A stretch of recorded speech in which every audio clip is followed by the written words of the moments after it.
네, 안녕하세요. 저는 인천의료원 정형외과에 근무하는 손일진입니다.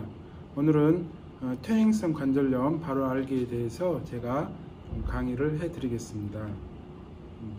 여러분 퇴행성 관절염 많이 들어보셨죠? 퇴행성 관절염이란 우리 연골과 그 주위, 관절 주위의 뼈, 근육, 그 활액에 퇴행성 변화가 나타나 생기는 관절염을 말합니다.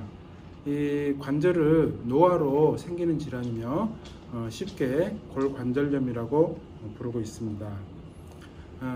퇴행성 관절염의 흔한 원인은 아시고 계시다시피 많이 써서 과도한 노동으로 인해서 생기는 경우가 많고요. 그 다음에 또 연세가 드시면서 노화 과정으로 인해서 퇴행성 관절염이 생기고 또 비만, 잘못된 생활습관, 외상이나 낙상에 의해서 2차적으로 관절염이 발생할 수 있습니다. 퇴행성 관절염의 발생 부위는 모든 관절에 다 나타나는데 특히 무릎 관절, 척추 관절, 엉덩이 관절, 손가락 끝마디 관절에 많이 나타나고 있습니다. 주로 체중을 많이 받는 관절에 발생하며 오래 방치할 경우 관절의 변형을 초래하는 경우도 있습니다. 발생 빈도는 55세 이상에서 약 80% 나타나고 75세 이상이 되면 거의 다 나타난다고 보시면 되겠습니다. 그리고 남성하고 여성하고 비교했을 때 여성에서 조금 더 많은 경향이 있습니다. 퇴행성 관절염의 흔한 증상으로는 허리가 뻣뻣하든지 관절이 뻣뻣하고 그다음에 통증을 일으키며 관절에서 소리가 난다고 그러고요. 그 다음에 관절 변형을 줄 수가 있습니다. 퇴행성 관절염과 류마티스 관절염을 잘 헷갈리는 경우가 많이 있는데요. 퇴행성 관절염은 관절의 노화로 인해서 생기는 거고요. 주로 40대, 50대 이후에 천천히 나타나기 시작하며 주로 나타나는 부위는 무릎, 허리, 엉덩이 관절에 나타나고 운동 후에 저녁에 통증이 심한 특징이 있습니다. 엑스레이 검사에서 연골 상태를 확인하면 연골이 없어져서 뼈가 노출되는 경우가 많고요. 합병증으로는 관절 통증 외에는, 관절 합병증 외에는 특별한 경우는 없습니다. 진행 속도는 천천히 수년에 걸쳐서 진행되고 반면에 류마티스 관절염은 우리 면역체계의 이상이라고 하죠. 그래서 50대 이전의 젊은 연령에서 손목, 손가락, 발목, 팔꿈치, 무릎, 특히 아침에 뻣뻣하다고 이야기를 말씀하시고요. 그 강직이 한 3시간 이상 지속되는 경우가 많이 있습니다. 그리고 혈액검사에서 류마티스인자 확인이 가능하며 골다공증, 동맥경화, 류마티스, 폐렴 등 이런 합병증을 같이 동반한 경우가 있고 종종 갑자기 수주나 수개월 내에 갑자기 증상이 악화되는 경우가 있습니다. 그래서 관절염을 우리 환자분들이 스스로 이렇게 의심해 보는 그런 자가 진단법에는 관절이 무릎 관절에서 갑자기 붓고 물이 차거나 소리가 나고 굽혔다 펴는 것이 잘 안 되고 계단을 오르내리기가 힘들고 걸을 때 아프고 절뚝거리고 허벅지 근육이 가늘어지고 약해지고 무릎 뼈마디가 굵어지고 만지기만 해도 아픈 경우, 그리고 갑자기 무릎에 힘이 빠지며 주저앉고 싶은 경우, 다리가 활처럼 휜 경우, 그리고 오래 쉬고 있다가 움직일 때 관절이 뻣뻣한 경우, 이런 경우들이 전부 다 관절염의 진단 요인이 되겠습니다. 그러면 혹시 나도 퇴행성 관절염일까 이런 생각이 드시면은 조기에 가까운 병원에 가셔서 전문의 선생님께 검사를 받으시고, 특히 관절이 조금씩 아프고 붓는 증세가 시작되면 연골의 이상이 있을 수 있으니 꼭 진단을 받으시기 바랍니다. 네, 그러면은 퇴행성 관절염이 어떻게 진행되는 건가 많이 의문을 가지실 텐데요. 퇴행성 관절염은 1단계, 2단계, 3단계, 4단계 이런 상태로 차례대로 나타나고 있습니다. 그래서 연골이 얼마나 닳고 뼈가 노출되느냐에 따라서 나누어지는데요. 1단계에서는 연골이 닳아서 두께가 조금 얇아진 단계이고 2단계에서는 뼈가 노출되기 시작하고 3단계에서는 뼈 끝이 자라고 염증이 심해지는 단계고 4단계에서는 뼈와 뼈가 완전히 붙어서 염증도 굉장히 심한 상태를 4단계라고 볼 수 있습니다. 그래서 이거를 엑스레이로 보면은 1단계 상태에서는 엑스레이 상에서는 큰 변화가 없이 보이고요. 정상처럼 보이고 그 다음에 2단계에서는 이 초기 단계처럼 뼈가 조금 연골이 다르면서 변화가 생기기 시작하는 단계고요. 3단계 중기 단계에서는 이제 뼈가 더 자라면서 관절 간격이 좁아지고 말기 단계에서 보시다시피 뼈가 완전히 다 붙어버리는 이런 4단계로 나누어지고 있습니다. 그래서 관절염을 그러면은 이 단계별로 어떻게 치료하느냐 이런 기본 원칙이 있는데요. 제일 처음에 이런 증상이 나타나기 시작하면 우리 어르신들은 지팡이를 사용해서 몸의 체중 부하를 조금 분산시킬 필요가 있고요.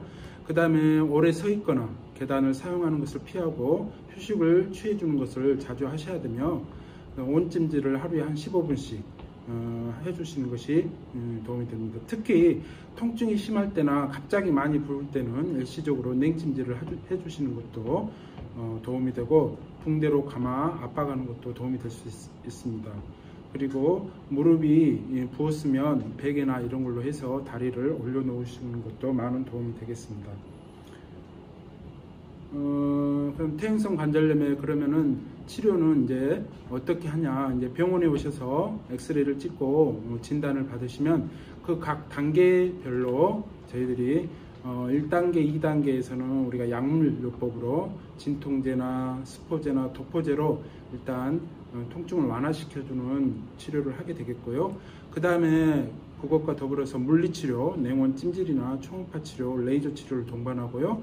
그 다음에 제일 중요한 운동요법을 저희들이 권하고 있습니다. 그래서 운동은 모든 운동이 다 좋은 건 아니고 관절에 좋은 운동이 있습니다. 그래서 특히 수영이나 평지 걷기, 그 다음에 고정 자전거 하기, 스트레칭 이런 거는 운동이 좋은데 특히 통증이 있을 때 무릎이 부어서 통증이 있을 때 달리기, 등산, 줄넘기, 탁구, 배드민턴 체중이 가해지는 운동은 오히려 퇴행성 관절염을 악화시킬 수 있습니다. 그래서 이게 이제 치료가 안 되고 계속 증상이 지속되고 무릎이 붓고 가서 이제 중기로 오면은 저희들이 이제 주사 치료나 관절경 수술을 권하고 있습니다. 주사는 일단은 관절 내에 물이 많이 차 있을 수 있어서 물을 빼고 관절 영양제나 연골 주사를 관절 내에 주사하는 거고요. 관절경 수술은 한 중기 단계 때, 아주 말기 단계 때는 이거는 효과가 없습니다. 중기 단계 때 우리가 관절경 수술을 시행해서 관절내를 깨끗하게 하고 퇴행성 관절염에 의한 그런 연골판 파열이나 연골 손상에 대해서 깨끗이 청소하고 다듬어주는 방법으로 관절경 수술을 하고 있습니다. 그래서 이게 더 진행되면은 아까 뼈와 뼈가 붙어서 말기 단계가 되는데 이런 경우는 거의 약물치료나 물리치료, 관절경 수술이 크게 효과가 없습니다. 그래서 이런 경우는 이제 인공관절 수술로 가게 되어 있습니다.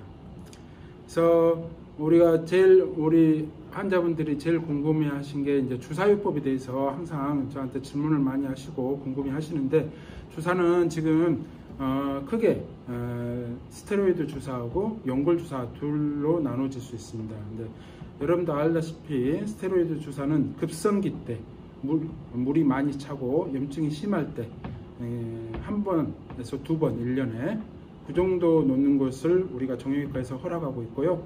나머지 자주 맞는 거는 오히려 더 무릎 관절에 해로우니까 그것은 좀 피하고 있습니다. 그래서 스테로이드 주사는 여러분들이 알다시피 뼈주사라고 그러는데 뼈주사도 아주 급성기 때는 효과가 있습니다. 그런데 자주 맞는 것은 다른 부작용이 있으니 자주 맞지 않는 것을 권하고 있습니다. 그 다음에 이제 여러분들이 또 아주 잘 알고 있는 연골주사에 대해서 말씀드리면 연골주사는 우리 관절을 부드럽게 윤활유 역할을 해주는 우리 윤활액을 인공으로 만들어서 무릎 주사를 하고 있는데요. 이것은 이제 그 윤활유 역할도 해주고 또 영양 주사나 건강한 관절 활력을 보충해 준다는 개념으로 하고 있습니다. 그래서 연골주사하고 뼈주사 차이를 여러분들은 다 잘 알고 계실 겁니다. 연골주사는 스테로이드 주사가 아니기 때문에 뼈주사가 아니고요. 연골주사는 효과가 있으신 분들은 좀 장기적으로 효과가 있고요. 또 좋으신 분들은 아주 좋은 효과를 보인다고 이야기를 하십니다. 그래서 6개월에 한 번씩 저희들이 텀을 가지고 놓고 있습니다. 그리고 연골주사는 대부분 안전하고 거의 전신부작용이 없다고 보시면 됩니다. 연골주사란 아까 말씀드렸듯이 연골에 윤활 역할을 하는 우리의 정상 윤활액을 인공적으로 만들어서 우리 무릎에 주사해 놓는 건데요. 거의 같은 성분으로 주사해 놓고 있습니다. 그래서 초기에는 제일 처음 나왔을 때는 5번을 했는데요. 그 다음에 번거로워서 3번으로 하고요. 요즘에는 큰 병원에서는 대부분 1번 주사를 놓고 있습니다. 그래서 주사의 효과는 아까도 말씀드렸듯이 일부 염증을 제거하고 통증을 완화시켜주는 역할이 있고요. 그 다음에 연골을 보호하는 역할이 있고요. 그 다음에 정상 관절 환경으로 장기간 회복시켜주는 역할이 있고요. 관절 윤활유 역할을 함으로써 관절이 부드러워지면서 환자분들이 훨씬 편하게 느낄 수 있습니다. 그래서 요즘에는 이제 환자분들이 번거롭고 또 주사를 여러 번 맞으면서 공포심, 주사에 대한 공포심 때문에 우리가 연골 주사를 한 번 대부분 놓고 있습니다. 그래서 한 번 맞는 연골 주사를 맞고 있는데요. 대부분 치료 효과는 5번 맞는 거나 3번 맞는 거나 유사한 효과를 갖고 있습니다.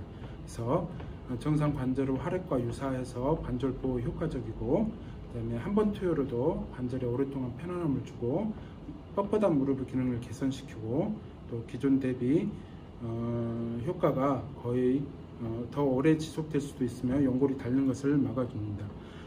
우리 환자분들 효과가 좋으신 분들은 6개월마다 한 번씩 꼭꼭 맞고 있어서 연골 주사가 효과가 있구나 저도 그렇게 느끼고 있습니다. 그래서 한 번 맞는 연골 주사는 이제 병원에 자주 오시기 힘드신 분, 연골이 닳아서 많이 불편하신 분, 주사 통증이 많이 예민하신 분, 그 다음에 여러 번 주사가 번거로우신 분들, 이런 분들한테 효과가 좋겠죠. 그래서 우리 관절염 예방을 위한 생활 습관에 대해서 간단하게 이야기 드리고 강좌를 마칠까 합니다. 관절염을 예방하기 위해서는 무릎을 많이 구부리거나 그런 자세를 피하고 가급적이면 계단이나 언덕길은 피하시고 엘리베이터나 에스컬레이터를 이용하시고요. 갑자기 붓거나 아플 때는 얼음 찜질이나 이런 걸 하시고, 만성 통증에는 따뜻한 찜질이 도움이 될 수 있습니다. 근력 강화 운동을 한 달씩 교대로 10초간 이렇게 하시는 건데 다음 슬라이드에서 조금 설명을 드리겠습니다. 그리고 급 높은 신발은 피하시고 운동화나 단화를 신으시고요. 가장 중요한 체중이나 이런 거는 좀 줄여서 관절의 부담을 줄여주는 게 좋겠습니다. 그래서 체중을 조절하고 규칙적인 운동을 하고 근력을 강화하는 게 퇴행성 관절 예방에 큰 도움이 되겠습니다. 그래서 퇴행성 관절염은 일단 통증이 오면 통증을 참지 마시고 병원에 오셔서 치료를 받으시고 연골 주사나 온찜질 그리고 운동, 다리 들기나 수영, 고정 자전거로 운동을 해주시면 좋겠고요. 아까 10초 동안 이렇게 다리를 드는 운동을 하라고 했는데, 의자에 앉아서 이렇게 한 다리를 이렇게 들어서 10초 동안 유지했다가 내리는 이런 동작도 도움이 되고요. 그다음에 누워서 한 다리를 한 30도 정도 한 다리씩 10초 동안 해서 한 10번에서 20번 정도 번갈아 가면서 하시는 것도 도움이 되겠습니다. 그리고 앞으로 굽히는 스트레칭이나 무릎을 뒤로 당기는 스트레칭도 많은 도움이 되겠습니다. 이상 강의가 도움이 됐으면 감사하겠습니다.